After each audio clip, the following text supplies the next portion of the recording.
தொழிலதிபர் Elon mask சிஇஓவாக உள்ள பிரபல வாகனங்கள் மற்றும் தொழில்நுட்ப தயாரிப்பு நிறுவனமான டெஸ்லா நிறுவனம் வேலைக்கு ஆட்கள் எடுத்து வருகிறது. ஒவ்வொரு நாளும் 7 மணி நேரம் நடப்புதான் அந்த வேலை. அதற்கு நாளொன்றுக்கு இந்திய மதிப்பில் ரூபாய் 28,000 சம்பளமாக டெஸ்லா நிறுவனம் வழங்குகிறது. இதற்கு 5 அடி 7 அங்குலம் முதல் 5 அடி 11 அங்குலம் வரை உயரமுள்ள நபர்கள் விண்ணப்பிக்கலாம் என்று சொல்லப்பட்டிருக்கிறது.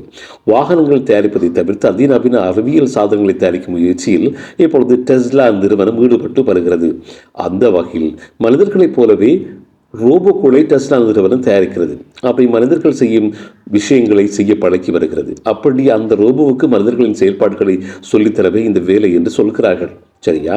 இதன்படி அசைவுகளை பிரதி எடுக்கும் மோஷன் கெப்சியூரர் ஷூட்டுடையும் விஆர் ஹெட் செட்டையும் அணிந்து கொண்டு நாளொன்றுக்கு 7 மணி நேரம் நடக்க வேண்டும். அப்படி நடக்கும்போது அந்த அசைவுகளை ரோபோவுக்கு கற்றுத்தர வேண்டும். டெஸ்லா நிறுவனம் தலைமையகம் அமைந்துள்ள கலிபோர்னியாவில் ஃபாலோ ஆல்டோவில் இந்த வேலைக்கு அப்ளிகேஷன் இப்பொழுது குவிந்து வருவதாக அங்கிருந்து கிடைக்கும் செய்திகள் சொல்கின்றன. சரி, இது எப்படி இருக்க, இதுவொரு பரபரப்பாக அமெரிக்க அதிபர் தேர்தலில் குடியரசுக் கட்சி சார்பில் முன்னாள் அதிபர் டொனால்ட் ட்ரம்ப் வேட்பாளராக களம் காண்கிறார்.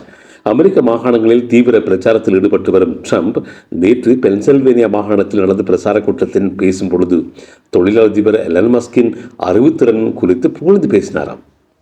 அதே போல மஸ்க் விருப்பப்பட்டால் தான் அதிபர் தேர்தலில் வென்றதும் அவருக்கு மந்திரி பதவியோ அல்லது வெள்ளை மாளிகை ஆலோசகர் பதவியோ வழங்குவேன் என்று அவர் தெரிவித்திருக்கிறார். இந்த நிலையில் இதற்கு எலன் மாஸ்க் எப்பொழுதும் போல தனது பாணியில் எக்ஸ் பக்கத்தில் பதிலளித்திருக்கிறார்.